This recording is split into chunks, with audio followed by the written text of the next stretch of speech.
ბაჩუ ახალაიას სასამართლოს დასკვნითის ხდომაზე პროკურორმა იადარჯანიამ თვითაცილების შუამდგომლობა იმით განმარტა, რომ ის პროცესზე გარკვეული გარემოებებიდან გამომდინარე დამოუკიდებელ გადაწყვეტილებას ვერ მიიღებდა.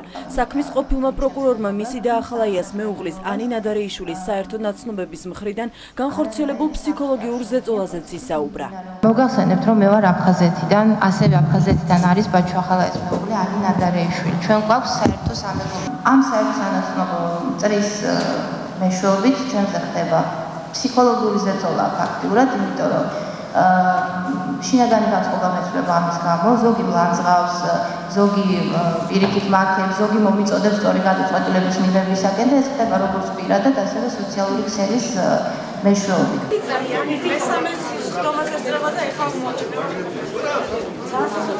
ბრალდების მხარის შუამდგომლობას არ დაეთანხმა დაცვის მხარე, როგორც გოგაონიანმა პროცესზე განაცხადა, პროკურორის შუამდგომლობა არ უნდა დაკმაყოფილდეს, რადგან ონიანის შეფასებით დარჯანიამ არამყარი არგუმენტები წარმოადგინა და მისი ქმედება მხოლოდ ახალაიას სასამართლო პროცესის შეგნებულ გაჭიანურებას ისახავს მიზნად. დაცვის მხარის წინააღმდეგობის მიუხედავად მოსამართლემ პროკურორის შუამდგომლობა დააკმაყოფილა. საუბარი იმაზე, რომ ქალბატონიას სურს თვითაცილება, აბსოლუტურად მიუღებელია. მიუღებელია პირველ რიგში იქიდან გამომდინარე, რომ დანარჩენი ფაქტობრივი გარემოებები, რადგან ისაუბრა, მისთვის ცნობილი იყო მაშინ, როდესაც პირველად თქვენ გამომართეთ ეს უფლება და აუხსენეთ, რომ მას ჰქონდა თვითაცილების უფლება, თუ ამის საფუძველი არსებობდა. რადგან ქალბატონმა იამ განაცხადა, რომ ესეთი საფუძველი არ იყო და ვერ ხედავდა. ცილებული იქნეს საქმეში მონაწილეობისგან მხოლოდ ქალბატონმა ია დატოვოთ სასამართლოს ხდომის დარბაზი. იმიტომ რომ არ გაჩნდეს კითხვები, ობიექტური იყოს ბრალდების მხარე, მე ჩავთვალე საჭიროდ, რომ აცილებული ყოფილიყავი ამ საქმიდან. გაჭიანურებას რაც შეეხება, ნამდვილად არ ემსახურება ამას და ამის დასტური არის ის, რომ დღევანდელ სასამართლოს ხდომაზე მე მახდა სხვა პროკურორი, რომელიც პირდაპირ პროცესზე ჩამენაცვლა. სასამართლო პროცესზე მორიგი შუამდგომლობით ამჯერად უკვე ახალი პროკურორი ლევან ადეიშვილი წარსდგა. ადეიშვილმა საქმის მასალების გაცნობის მიზნით გარკვეული დრო ითხოვა. პროკურორის შუამდგომლობის შეფასების საშუალება მიეცა ბრალდებულ ბაჩუ ახალაიასაც. მან განაცხადა, რომ პროკურატურის ქმედებები სასამართლო პროცესების გაჭიანურებას ემსახურება.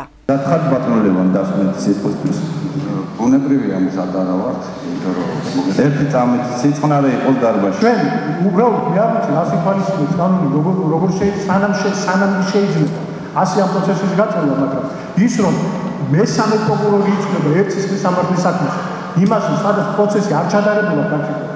იქ სადაც არ ყოფილა არც ერთი მოწმის დაკითხვა და იქ სადაც პრაქტიკულად პროკურატურა უნდა გაიმეოროს საბრალდებო წინაშესავალი სიტყვა რაც თქვა, ეს არის უკვე ცირკი.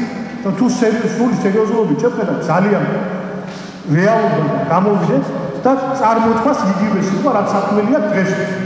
მოსამართლემ ბრალდების მხარის შუამდგომლობა ამჯერადაც დააკმაყოფილა და სასამართლო პროცესი 17 ოქტომბერს ჩაინიშნა. თუმცა გადაწყვეტილების მიღებამდე პროკურატურას მკაცრი გაფრთხილება მისცა.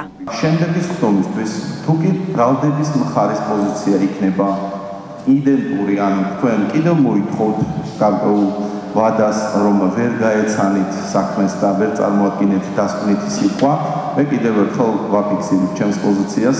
სასამართლომ კანონით დადგენილ ვადებში საკმაოდ სრულყოფილად შეძლო საქმის გაცნობა, ამდენად კეთილინებოს ბრალდების მხარემ და გაეცნოს საქმის მასალებს და წარმოადგინოს მისი პოზიცია. აგავ ორი ძალიან მარტივი პოზიცია, ან ამბობ დასკვნით სიტყვას, ან უარს ამბობ ბრალდებაზე. ეს თქვენი ასარჩევია და იმედი მაქვს იმ ვადაში, რასაც სასამართლო დაგიდგენთ, თქვენ ბრალდების მხარე წარმოადგენთ დასკვნით სიტყვას.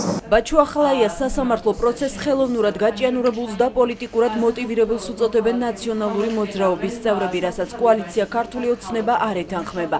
ანა მიროტაძე თვლის, რომ პროკურატურას საქმის საფუძვლიანად შესწავლისთვის დრო სჭირდება.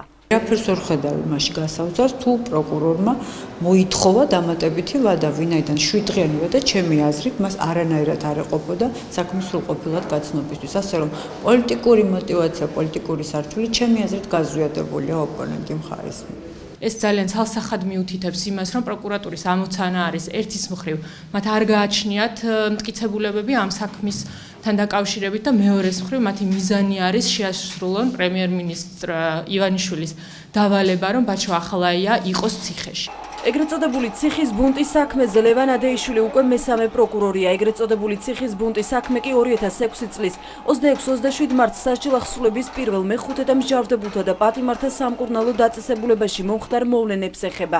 ბაჩუ ახალაიასთვის წაყენებული ბრალის სამსახურებრივი უფლებამოსილების ბოროტად გამოყენებას გულისხმობს. აღნიშნულ საქმეზე ახალაიასთან ერთად ბრალდებულები არიან ყოფილი მაღალჩინოსნები რევაზ ჭარბაძე, მეგის ქარდავა და დავით ჭაკუა.